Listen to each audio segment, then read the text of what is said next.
Há alguns anos, Inês estava presa e respondia a uma acusação pelo assassinato e sumiço de Clara, uma jovem de apenas 5 anos na data do crime e filha de Renato Faria, o único juiz de uma cidade média do interior. Por isso, ela corria o risco de ser condenada à prisão perpétua. Durante o julgamento, o próprio Renato conduzia as atividades do tribunal, mas ninguém esperava que a realidade fosse tão dura depois que a verdade veio à tona. Em uma tarde nublada, o julgamento de Inês pelo sumiço e assassinato da pequena Clara transformou-se em um espetáculo, atraindo a atenção de toda a cidade com a mesma intensidade de um drama de televisão. As manchetes diárias pintavam Inês não apenas como culpada, mas como um monstro sem coração, capturando a imaginação e o desdém do público. Jornais e canais de notícias competiam para oferecer a cobertura mais sensacionalista possível, muitas vezes às custas da própria verdade. Dentro do tribunal superlotado, a tensão era palpável. A cada dia de julgamento, as galerias estavam cheias de curiosos e ativistas, alguns clamando por justiça, outros apenas buscando entretenimento. O juiz Renato, um homem de meia idade com expressão severa, batia o martelo repetidamente, tentando manter a ordem em meio ao burburinho constante. "Silêncio no tribunal", ordenou, com a voz ressoando pelas paredes do salão. "A sessão está prestes a começar." Na mesa de defesa, Inês, há alguns anos detida em prisão preventiva, estava sentada com uma postura ereta e os olhos fixos no juiz que se preparava para fazer sua abertura. Ao seu lado, a advogada de defesa, doutora Giovanna, folheava seus papéis com uma calma aparente, mas seus olhos revelavam a tensão que sentia. Dr. Leandro, o advogado de acusação, era um homem carismático, com uma presença magnética que dominava a sala. Ele se levantou e caminhou lentamente até o júri, fazendo uma pausa dramática antes de falar. "Senhoras e senhores, o que temos diante de nós é um ato tão maldoso, tão desprovido de humanidade, que choca a consciência de nossa comunidade. Como alguém pode olhar nos olhos de uma criança inocente e..." disse o Dr. Leandro antes de fazer uma pausa. Sua voz se perdeu em um silêncio dramático, olhando fixamente para Inês, como se a desafiasse a interrompê-lo. Inês manteve a cabeça erguida, com os olhos brilhando com determinação. Ela sabia que cada palavra da acusação era calculada para condená-la aos olhos do júri antes mesmo de qualquer evidência ser apresentada. Ela sentiu o peso do olhar de todos na sala, julgando-a antes mesmo do veredito final. Clara era uma menina cheia de vida, amada por todos que a conheciam, continuou o advogado, com a voz carregada de emoção. E agora, sua família e esta comunidade buscam respostas e justiça. O juiz Renato, por tudo o que já fez pela nossa cidade, merece justiça. E é nosso dever garantir que essa justiça seja feita. Dr. Leandro se virou para o júri, com os olhos se estreitando com intensidade. "Ao longo deste julgamento, vocês ouvirão testemunhos e verão evidências que mostrarão a verdadeira natureza do crime cometido. E eu lhes peço que ouçam com atenção, que vejam além das aparências e que busquem a verdade." Com isso, o advogado de acusação finalizou sua fala de abertura. Do outro lado da sala, a advogada de defesa, doutora Giovanna, se levantou lentamente, ajustando seus óculos antes de se dirigir ao júri. "Senhoras e senhores", começou ela, com a voz calma e controlada. "O que veremos aqui não é apenas a busca por justiça, mas também a luta contra o preconceito e a desinformação. Minha cliente, Inês, está sofrendo um ataque desleal da mídia e da opinião pública. Mas eu lhes peço que considerem os fatos com cuidado, que ouçam todas as evidências antes de chegarem a qualquer conclusão." A doutora Giovanna olhou para cada membro do júri, tentando estabelecer uma conexão. "Inês é inocente, até que se prove o contrário. e eu acredito que, ao final deste julgamento, a verdade virá à tona e ela será absolvida. A sala estava em silêncio enquanto as palavras da advogada de defesa pairavam no ar. O juiz Renato, observando atentamente, deu um leve aceno, indicando que o julgamento poderia prosseguir. Com a primeira testemunha sendo chamada ao tribunal, todos sabiam que os dias seguintes seriam intensos e carregados de emoções. O destino de Inês estava em jogo. Cada detalhe e cada testemunho poderiam fazer a diferença entre a liberdade e a condenação. Assim começou o julgamento que manteria a cidade cheia de expectativas sobre uma batalha não apenas pela justiça, mas pela verdade em meio ao caos e à desinformação. Nos dias seguintes, grupos de protesto se reuniam diariamente diante do tribunal, munidos de cartazes com slogans como "Justiça para Clara" e "Fora Inês". Entrevistas com os manifestantes frequentemente apareciam nos noticiários, alimentando ainda mais a atmosfera de julgamento popular. "Ela não merece compaixão", dizia uma mulher com um olhar inflamado à câmera. "Ela roubou a vida de uma criança. A justiça tem que ser feita." Neste ambiente carregado, as redes sociais ferveram com debates e teorias sobre o caso, muitos repetindo as acusações sem fundamento veiculadas pela imprensa. Por este motivo, coube à defesa de Inês, representada pela doutora Giovana, a difícil tarefa de virar a maré da opinião pública. Quando procurada pela imprensa, ela declarou em entrevista ao principal jornal da cidade: "O que realmente choca a consciência, senhoras e senhores, é a facilidade com que esquecemos um dos pilares de nosso sistema de justiça: a presunção de inocência. Como eu disse no início do julgamento, minha cliente foi julgada pela mídia e condenada pela opinião pública antes mesmo de pisar neste tribunal. Nas ruas, a opinião sobre Inês era polarizada, mas predominantemente negativa. Os rostos que se voltavam contra ela eram uma lembrança constante da montanha que a defesa teria que escalar para alcançar a justiça. Em uma tarde nublada, após mais um dia tenso no tribunal, Giovana caminhava até seu escritório, desviando dos olhares de reprovação dos espectadores do julgamento. Os jornais nas bancas exibiam manchetes sensacionalistas, destacando cada detalhe mórbido do caso de Clara. Ela sentia o peso da pressão sobre seus ombros enquanto entrava no prédio frio do tribunal. Ao abrir a porta de seu escritório, ela encontrou Inês sentada à mesa, cercada por pilhas de documentos e recortes de jornais.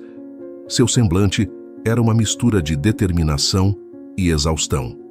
"Inês", começou Giovana, fechando a porta atrás de si. "Como você está lidando com tudo isso?"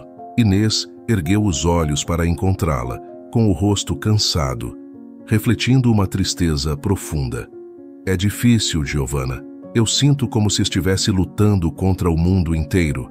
Eles já me condenaram." Giovana se aproximou lentamente e se sentou em frente a Inês, escolhendo suas palavras com cuidado. "Nós sabíamos que seria uma batalha árdua, mas eu ainda acredito na nossa defesa. Temos evidências e temos testemunhos que podem mudar tudo." Inês concordou, com um lampejo de esperança surgindo em seus olhos. "Eu confio em você, Giovana.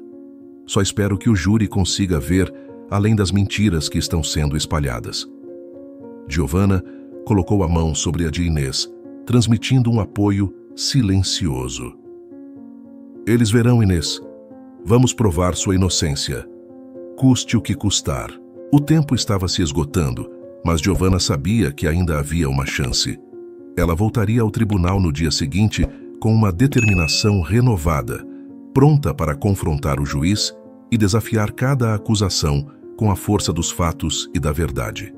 No entanto, a figura de Inês já havia sido distorcida e transformada de uma mulher em um monstro implacável, sendo condenada não por evidências, mas por uma narrativa construída para vender jornais e aumentar a audiência dos canais sensacionalistas de televisão. Enquanto Inês se sentava no banco dos réus, absorvendo cada palavra dita, uma sensação de isolamento a envolvia. Ela sabia que as chances de um julgamento justo estavam diminuindo a cada dia que passava, à medida que a histeria coletiva obscurecia os fatos do caso. Em meio ao ruído e à condenação, ela se agarrava à única coisa que lhe restava: a verdade sobre sua inocência. No tribunal, o juiz Renato estava determinado a manter a pressão sobre Inês e fazê-la pagar pelo assassinato de sua filha. Não era segredo que a postura do Dr. Leandro, o advogado de acusação, estava completamente enviesada pela opinião do juiz, o que feria inclusive os princípios de ética do direito. No entanto, o poder de ser o único juiz da cidade impedia que o caso fosse transferido de tribunal e Inês recebesse um julgamento mais justo. Um dia, em meio ao julgamento, o Dr. Leandro se dirigiu ao júri com palavras afiadas, pintando um quadro sombrio de uma mulher que não merecia piedade. "Senhoras e senhores do júri", começou ele, com a voz ecoando pelo salão, "o que temos aqui não é apenas um assassinato brutal, mas um ato de pura crueldade. Inês não só tirou a vida de uma criança inocente, mas também tentou encobrir seu crime e enganar a todos nós aqui." Os olhares no tribunal se voltaram para Inês, alguns com repulsa, outros com dúvida. Ela podia sentir o peso das acusações contra ela, e cada palavra do advogado aproximava ainda mais uma sentença que parecia definida. Do outro lado da sala, a doutora Giovanna estava pronta para enfrentar a acusação contra sua cliente. Ela se levantou com determinação e o olhar fixo no júri enquanto começava sua argumentação. "Senhoras e senhores do júri", começou Giovanna com a voz firme, "o que o Dr. Leandro apresenta são conjecturas baseadas em uma narrativa sensacionalista. Não há provas concretas que liguem minha cliente a este crime. O que temos é uma tentativa desesperada de encontrar um bode expiatório para uma tragédia terrível." Ela olhou diretamente para Inês, transmitindo confiança através de seu olhar. Inês é uma mulher que está sendo julgada não pelos fatos, mas pela opinião pública. Nós temos evidências que demonstram sua inocência, e é isso que vamos provar. Os dias se transformaram em semanas, e cada sessão do tribunal era como um capítulo novo de um drama implacável. Fora do tribunal, os jornalistas aguardavam ansiosos por qualquer desenvolvimento que pudesse aumentar a sensação que cercava o caso de Inês. As redes sociais continuavam agitadas com debates acalorados e opiniões divididas sobre a culpa ou inocência de Inês. Enquanto isso, dentro das paredes frias do tribunal, Inês mantinha sua compostura, apesar da pressão constante. Ela confiava na doutora Giovanna, que lutava incansavelmente ao seu lado, e na esperança de que a verdade finalmente viria à tona. Inês permanecia uma figura de serenidade enigmática, como um contraponto vivo à histeria coletiva que tomava conta da cidade. Seu comportamento no tribunal, marcado por uma calma inabalável, intrigava a todos, desde o juiz aos jornalistas que cobriam cada momento do julgamento. Numa tarde particularmente tensa, após um desfile de evidências circunstanciais apresentadas pela acusação, a doutora Giovanna se encontrou mais uma vez em sua sala com Inês. Sua expressão estava carregada de preocupação. "Inês, precisamos que você fale, que conte a sua versão dos fatos. O silêncio só alimenta as especulações. Podemos desmontar as acusações com a verdade", disse a advogada. Inês olhou para Giovanna, com os olhos refletindo uma mistura de resignação e determinação. Ela sabia que chegaria o momento de falar e de confrontar as acusações de frente, mas ainda não estava preparada para isso. "Giovanna, eu confio em você", começou Inês, com a voz calma ecoando pelo escritório vazio após o longo dia no tribunal. "Mas se eu falar, eles vão me julgar não pela verdade, mas pelas emoções que querem ver em mim. Eles querem um show e me ver em ruínas." Giovanna concordou compreensiva, sentando-se ao lado de Inês. Eu entendo como se sente, mas precisamos mostrar ao júri quem você realmente é, mostrar sua humanidade e sua sinceridade. Não podemos deixar que a narrativa deles prevaleça. Inês baixou o olhar por um momento, perdida em pensamentos. A pressão do julgamento pesava sobre ela, não apenas pela possível condenação, mas pela maneira como sua vida havia sido exposta publicamente. Eu sinto como se já não soubesse quem eu sou de verdade, admitiu Inês em um sussurro. Eles pintaram uma imagem de mim que eu mesma não reconheço. Giovanna colocou uma mão reconfortante no ombro de Inês. Você é mais do que as histórias que contam sobre você. Você é uma pessoa com uma história própria, e nós vamos lutar para que essa história seja ouvida.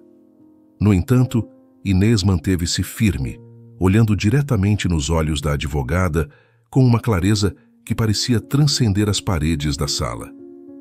Não importa o que eu diga, respondeu ela, com a voz baixa mas carregada de uma força tranquila. A verdade que carrego comigo desafia o que eles querem acreditar. Minhas palavras seriam apenas mais um sussurro no vendaval de suas convicções. Intrigada e frustrada, a advogada insistiu. Mas a verdade é o alicerce da justiça. Devemos confiar que a verdade prevalecerá, apesar das probabilidades. Inês sorriu levemente, não por desdém, mas por uma compreensão profunda, nascida de sua jornada. A verdade é apenas um detalhe em tempos de injustiça. Ela permanece comigo mesmo quando o mundo se volta contra mim. É nesta verdade que encontro minha paz, não na absolvição que possam me oferecer.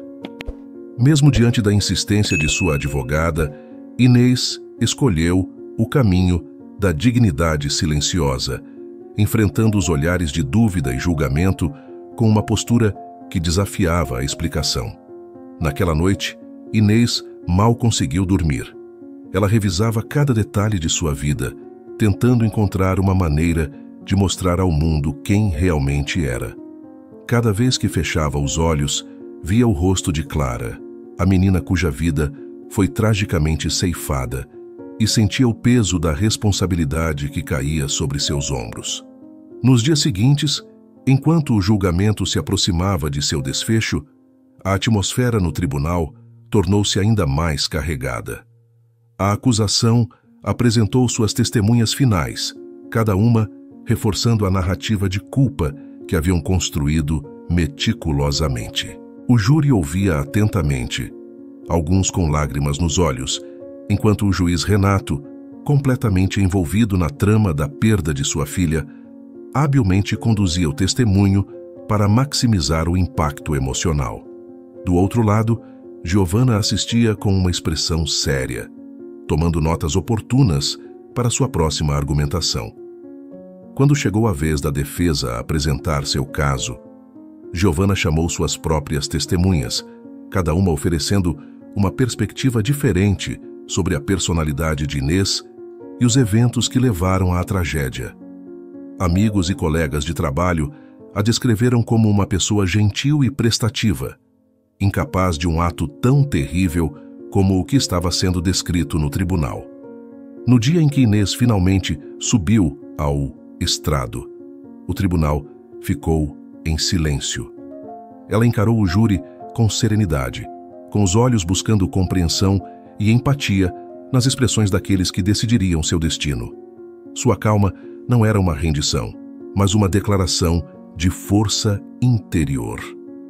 Uma recusa em se deixar abalar pelas tempestades ao seu redor.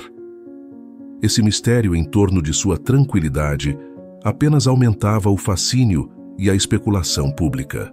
Como ela pode permanecer tão calma? Questionavam-se os repórteres nos noticiários. Qual segredo ela esconde atrás de seu silêncio? No entanto, para Inês, essa serenidade não era uma estratégia calculada. Era um refúgio, um espaço de clareza em meio ao caos, que lhe permitia enfrentar o futuro com a cabeça erguida. Ela usou o direito de ficar calada em todos os questionamentos, pois imaginava que a opinião pública e a mídia já haviam influenciado o júri completamente. Enquanto o julgamento avançava para suas últimas fases, a atmosfera no tribunal tornava-se ainda mais tensa. As argumentações finais foram feitas, cada lado tentando persuadir o júri com suas versões opostas do que aconteceu na fatídica noite em que Clara desapareceu. Com uma eloquência precisa, a doutora Giovanna destacou as inconsistências nas evidências apresentadas pela acusação. Ela apelou ao júri para não se deixar levar pela emoção e pelo julgamento da mídia, mas sim pela razão e pelos fatos que apontavam para a inocência de Inês. Do outro lado desta sala, há uma mulher que está sendo julgada não por suas ações, mas por uma narrativa que foi construída ao redor dela, disse Giovanna, com a voz ecoando no tribunal. Peço que olhem para além das manchetes sensacionalistas e das especulações infundadas. Peço que olhem para a verdade. Enquanto os jurados se retiravam para deliberar, Inês aguardava com uma calma aparente, embora por dentro seu coração estivesse martelando de ansiedade. Ela confiava na defesa que Giovanna tinha construído com tanto cuidado, mas sabia que o destino de sua vida estava agora nas mãos de estranhos. Horas se passaram antes que o júri retornasse, com seus rostos sérios, revelando a tensão do momento. Inês segurou a respiração quando o veredito foi anunciado. No caso de Inês, acusada do homicídio de Clara Faria, o júri a considera... Neste momento, a porta se abriu e o ministro da Justiça, amigo pessoal do presidente, ordenou que o julgamento fosse encerrado. Parem o julgamento imediatamente. A sentença não deve ser proferida agora, ele disse, deixando todos chocados. Inês olhou para a doutora Giovanna sem entender o que estava acontecendo, enquanto as lágrimas tomavam os seus olhos.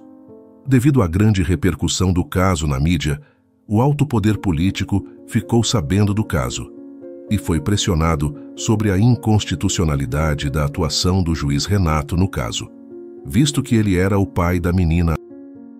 A partir de agora, eu assumo pessoalmente o julgamento de Inês. Isso não deve influenciar a decisão do júri, de maneira alguma, mas é inaceitável que a sentença seja dada por alguém tão envolvido no caso, como o juiz Renato Faria. Aqui existe uma parcialidade evidente. O ministro continuou, antes de finalmente concluir sua fala. Amanhã, sob meu comando, a sentença será proferida. Agora, o julgamento está suspenso. Neste momento, o tribunal ficou em silêncio absoluto, enquanto as palavras do ministro ecoavam no ar.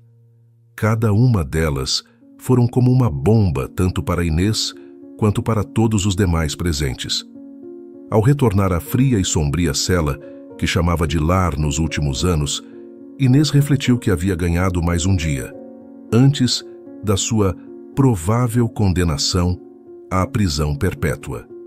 Para ela, aquele dia chegava com uma quietude opressiva, como um silêncio que antecede a tempestade. Enquanto aquela noite se aprofundava, seus pensamentos giravam em torno de memórias distantes, de sonhos despedaçados e de um futuro que nunca aconteceria. Foi nesse momento de desolação que o juiz Renato apareceu, como se para personificar a própria mão do destino que se abatia sobre ela. Mesmo após a intervenção do ministro, Renato carregava um sorriso que não alcançava os olhos. Ele então adentrou a cela. Sua figura imponente estava recortada contra a luz fraca do corredor. Inês, começou ele, com a voz carregada de uma frieza calculada. Pensei em vir ver como você passa suas últimas horas antes de ter certeza que passará o resto da vida na prisão. Acho bem educativo. Inês, levantando-se lentamente, encarou-o com uma mistura de surpresa e repulsa. Você veio para zombar de mim, Renato, para assistir de perto ao sofrimento que você ajudou a criar? Zombar? Renato deu uma gargalhada de desprezo. Não, Inês. Vim porque queria que você soubesse que eu venci. Sua dor uma vida inteira na prisão. Isso é a minha vingança. Inês endureceu diante das palavras cortantes do juiz. Ela havia enfrentado tantas batalhas durante os anos de julgamento, mas enfrentar Renato na véspera de sua execução era um golpe final de crueldade. Vingança, murmurou ela, com os olhos fixos nos dele. Você chama isso de justiça, Renato? Chamo de justiça o cumprimento da lei, retrucou Renato, com a voz ecoando friamente na cela. Você foi julgada pelo tribunal e amanhã será condenada pelos seus atos. Não importa se a sentença vem de mim ou do ministro da Justiça. A justiça está sendo feita. Inês recuou, sentindo o peso da realidade se fechar sobre ela. Ela sabia que sua defesa tinha lutado com todas as forças, mas os fatos e a opinião pública haviam selado seu destino. Eu não matei Clara, e você sabe disso, disse Inês, com firmeza, e a voz ressoando com uma determinação que surpreendeu até ela mesma. Mas se isso é o que você precisa acreditar para justificar tudo isso... Renato se aproximou, olhando-a de cima. Acredite como quiser, Inês. A verdade é que você estará sozinha com seus pensamentos nesta noite. E não se esqueça que o resto de suas noites serão assim, dentro de uma cela. Você acha que isso me machuca, Renato? Eu já estou acostumada. Mas você terá que viver com o que fez e com as mentiras que contou. Isso é pior do que qualquer condenação, Inês disse, com orgulho. Renato se aproximou das grades com o olhar endurecido. Não subestime a profundidade do meu ódio, Inês. Seu ódio só mostra o que você realmente é, Renato. Você pode ter me colocado na cadeia para sempre, mas nunca poderá apagar a verdade. A verdade vive, enquanto sua mentira morrerá com você. Ela respondeu.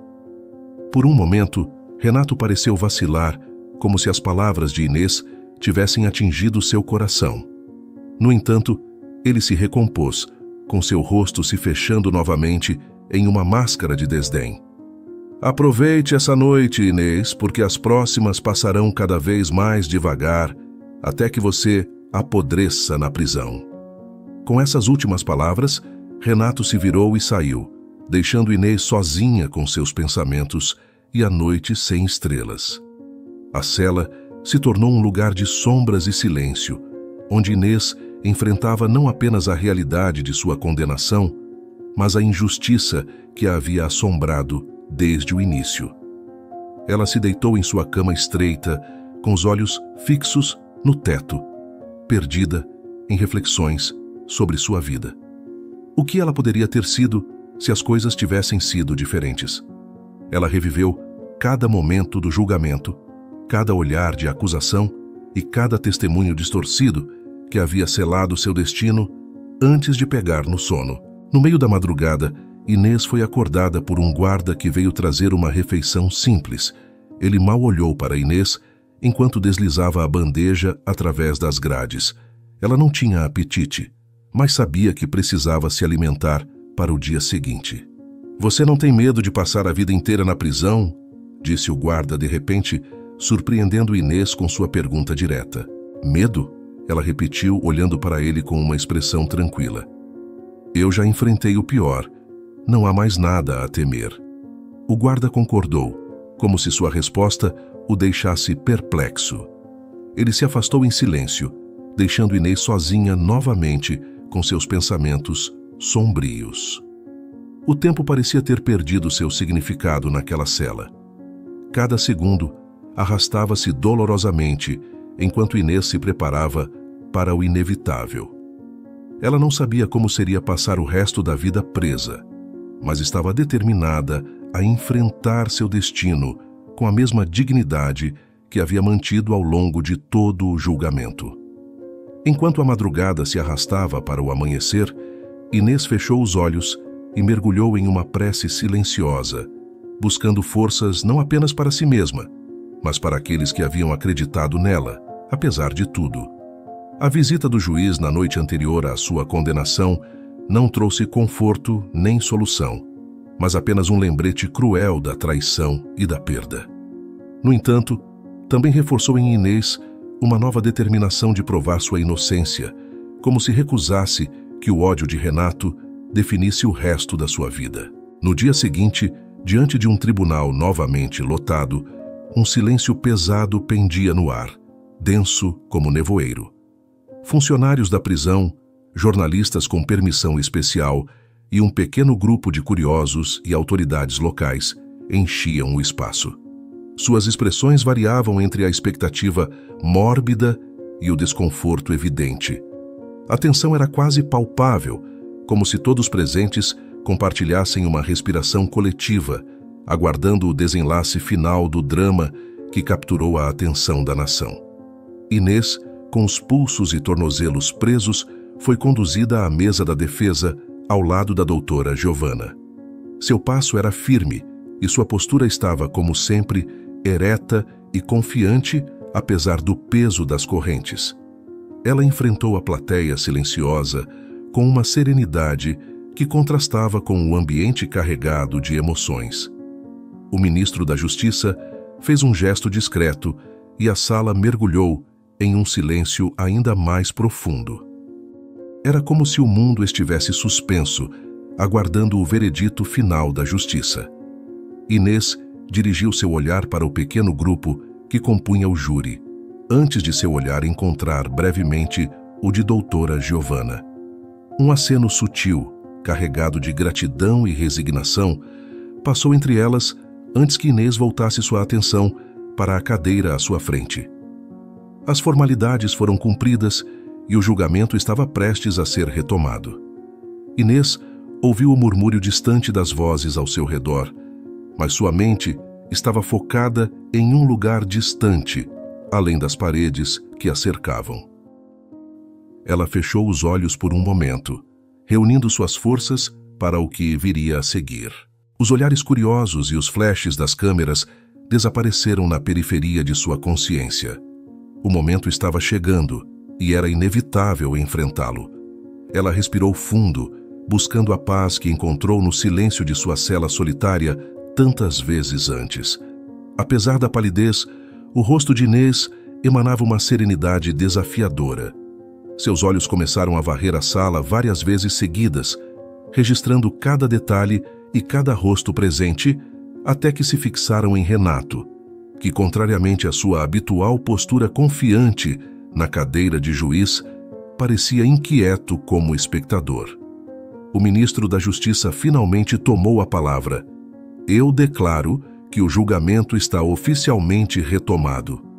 Hoje, finalmente saberemos o veredito sobre a condenação ou absolvição de Inês, acusada do assassinato da pequena Clara.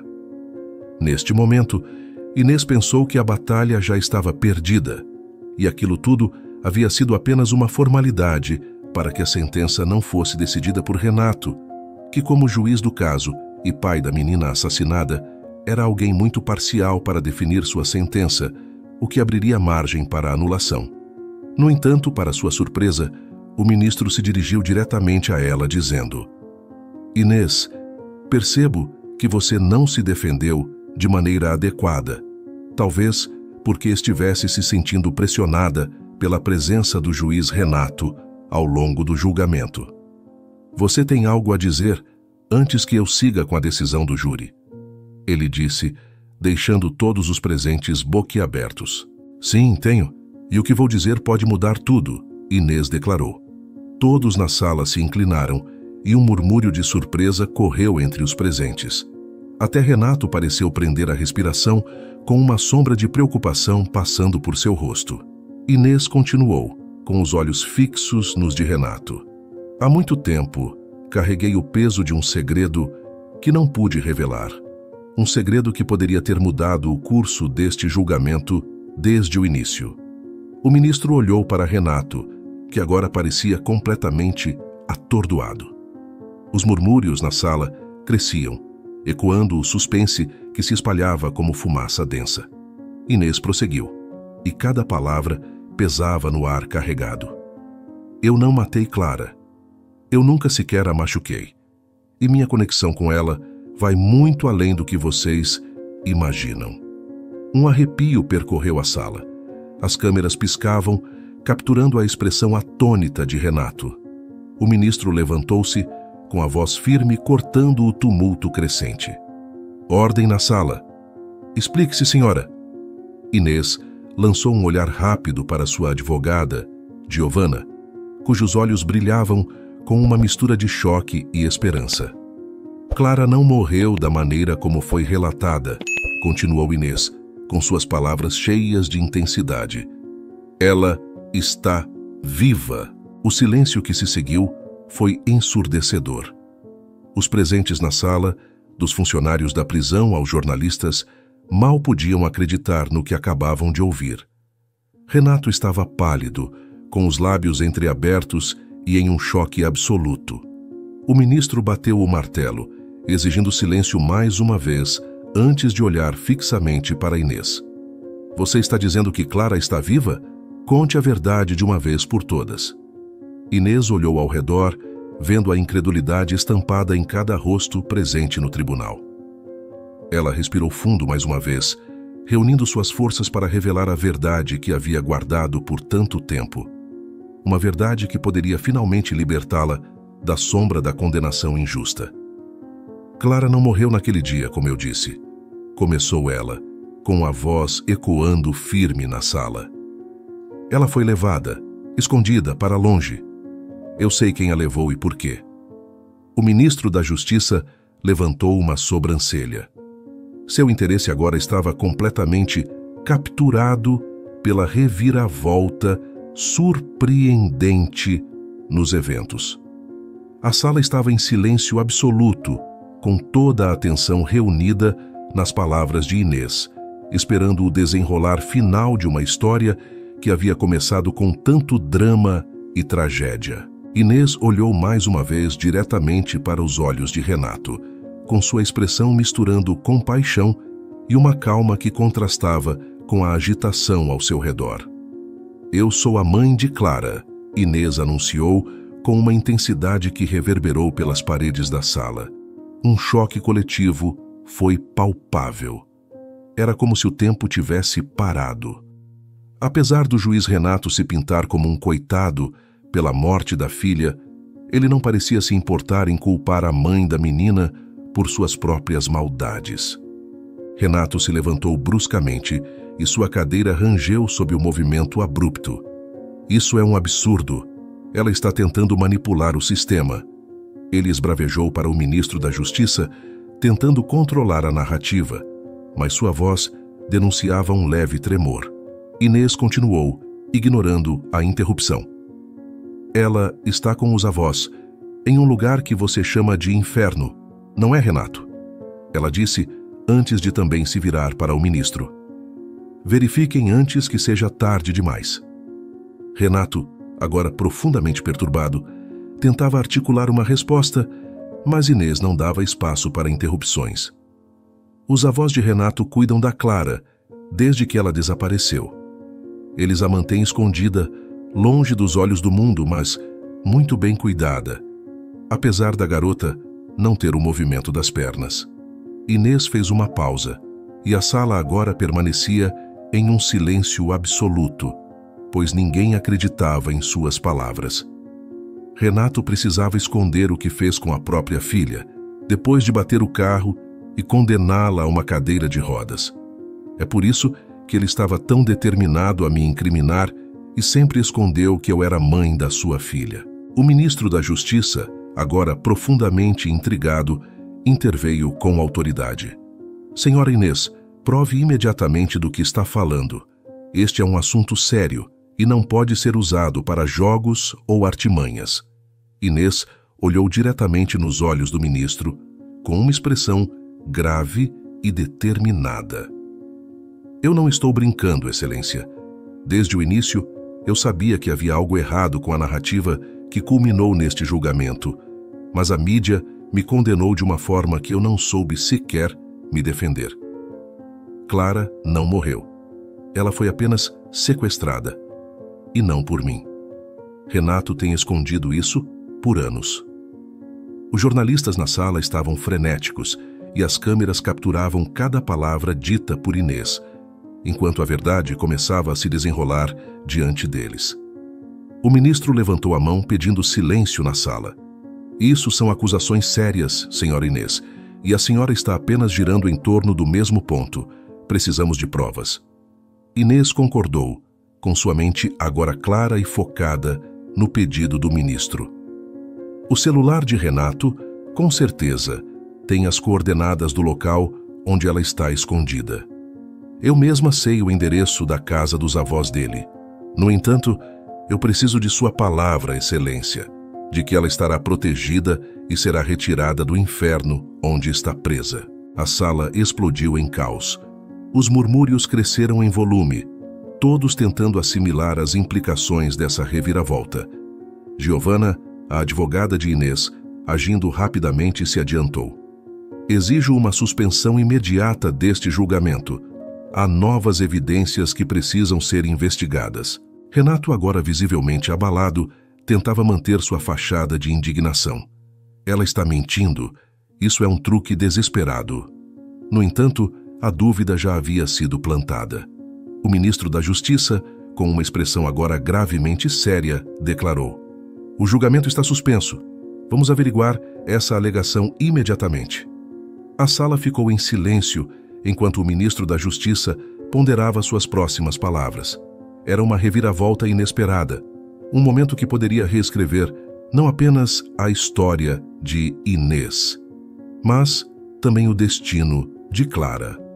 O ministro da Justiça, então, continuou: "Vou emitir uma ordem imediatamente para investigar estas alegações. Senhora Inês, você será mantida sob custódia até que a verdade seja confirmada.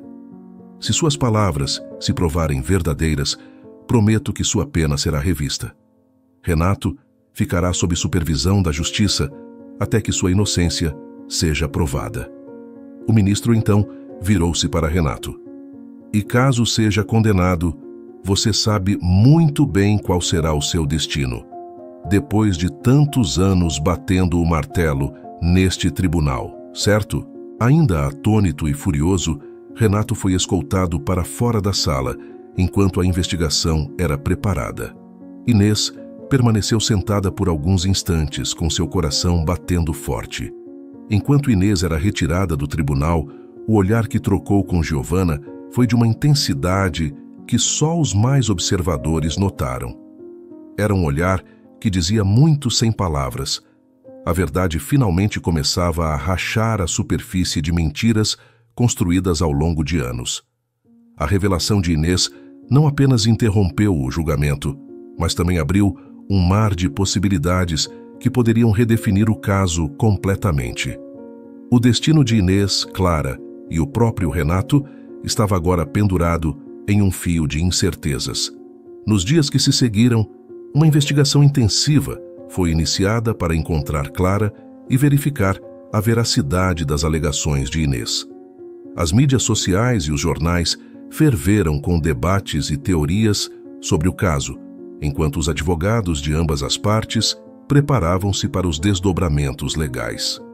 Renato, agora sob vergonha pública, tentava reafirmar sua posição como juiz, enquanto enfrentava questionamentos incisivos sobre sua conduta no caso. Enquanto isso, a alegação de que Clara estava viva e escondida com os avós de Renato transformou o caso de cabeça para baixo.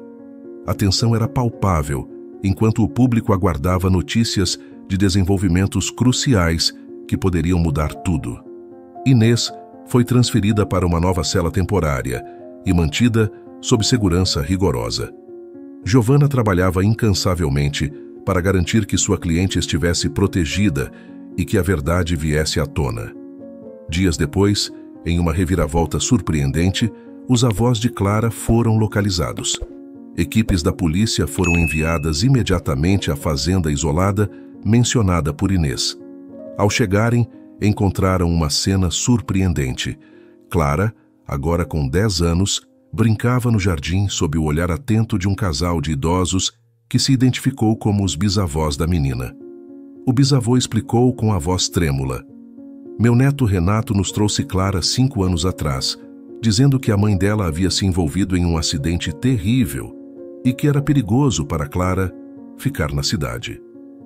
A descoberta foi recebida com uma mistura de alívio e indignação. Enquanto Clara era cuidadosamente examinada por profissionais médicos para garantir seu bem-estar, Renato foi convocado para prestar esclarecimentos. Sua versão dos eventos foi confrontada com as evidências encontradas na fazenda, e sua atitude defensiva começou a desmoronar à medida que as contradições surgiam. Dias depois, uma audiência extraordinária foi convocada para revisar o caso de Inês. No tribunal, a atmosfera estava carregada de expectativa e tensão. Inês, agora vestida com roupas civis e com uma expressão determinada, sentou-se ao lado de sua advogada, Giovana. A sala estava lotada, com jornalistas sedentos por detalhes e apoiadores de Inês, esperançosos por justiça. O ministro da Justiça começou a sessão com um tom solene. Este tribunal foi convocado para considerar novas evidências apresentadas pela defesa de Inês, que alega uma grave manipulação de provas e conduta antiética por parte do juiz Renato. Sua voz ecoou pela sala, capturando a atenção de todos os presentes. Giovana ergueu-se, com os olhos fixos no juiz. Meritíssimo, as novas provas revelam que Clara não apenas está viva, mas foi mantida em segredo por seu próprio pai e juiz do caso. Renato não apenas ocultou informações cruciais deste tribunal, mas também manipulou testemunhos e evidências para condenar injustamente minha cliente.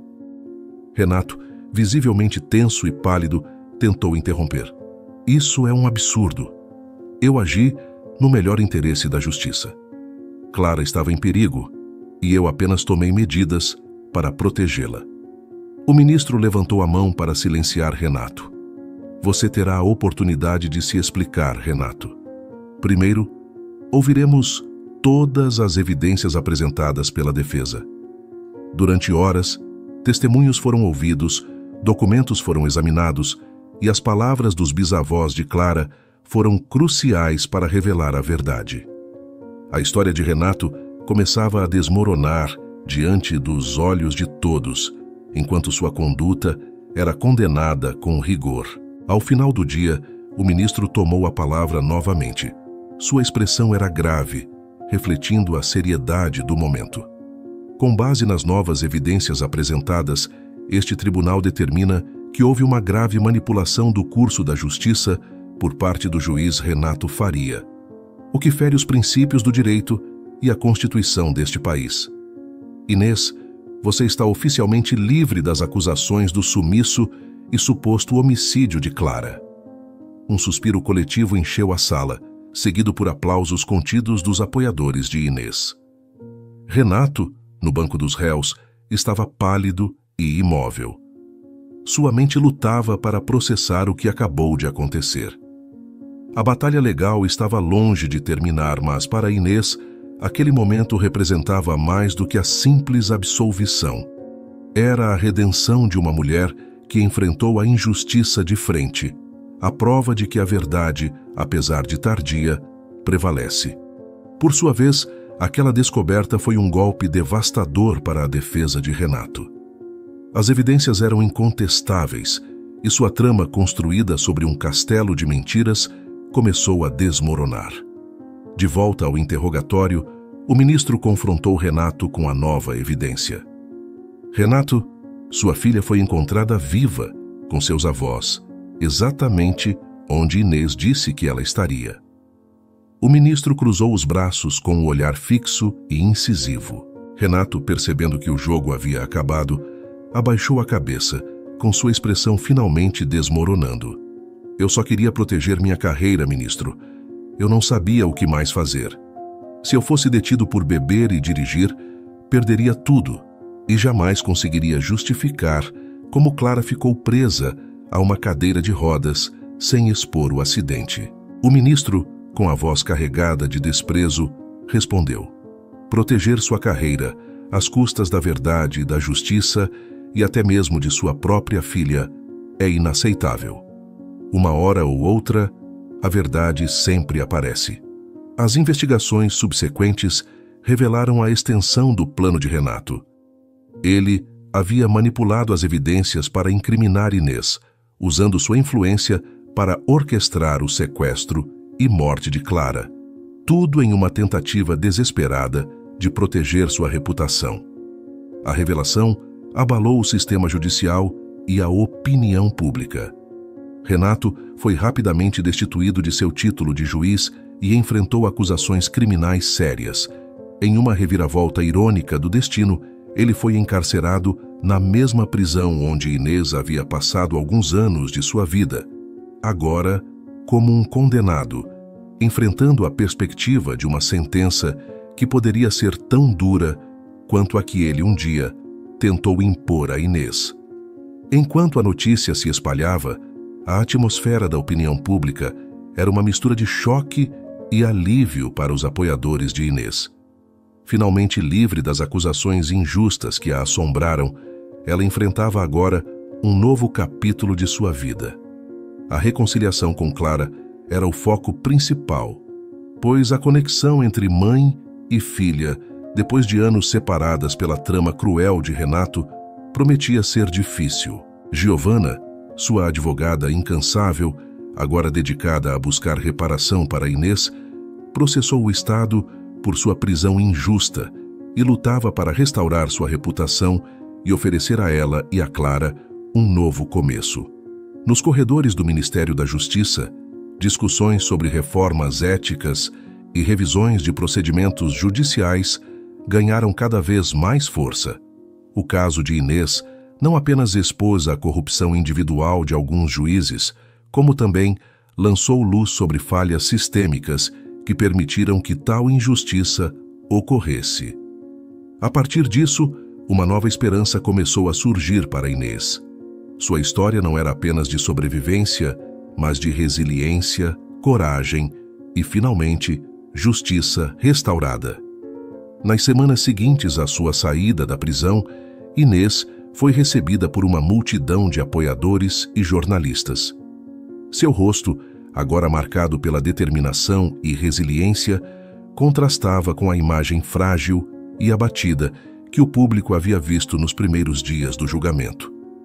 Clara, ainda processando a ideia de que sua mãe havia sido considerada uma criminosa por tantos anos, estava ao lado dela, em sua cadeira de rodas, segurando sua mão com força. Enquanto isso, Inês e Clara enfrentaram o desafio de reconstruir sua relação. Inicialmente marcadas pela separação forçada e pela dor da injustiça, mãe e filha encontraram conforto e força uma na outra. Determinada a transformar sua experiência em algo positivo, Inês fundou um centro de apoio para vítimas de injustiças legais e abusos de poder. O centro não só oferecia suporte emocional e jurídico, mas também advocacia e educação para prevenir futuros casos de injustiça. Com o tempo, o relacionamento entre Inês e Clara floresceu. Juntas, elas se curaram das dores do passado e encontraram um propósito maior em ajudar outros que enfrentavam batalhas legais desiguais. Sua história se tornou um farol de esperança e resiliência, inspirando muitos a lutar por justiça e acreditar na capacidade de transformar adversidades em força. Inês e Clara caminhavam juntas em direção ao futuro, unidas pela determinação de que suas vozes fossem ouvidas e suas experiências servissem como um alerta contra o abuso de poder. E assim, a história de Inês não apenas encerrou um capítulo doloroso, mas também abriu caminho para um novo começo, onde a justiça e a verdade prevaleceriam sobre a manipulação e a injustiça. E aí, gostou da história? O canal Vivências Narradas agradece sua companhia. Não se esqueça de dar um like no vídeo, se inscrever no canal e comentar aqui embaixo o que achou da história. Até a próxima!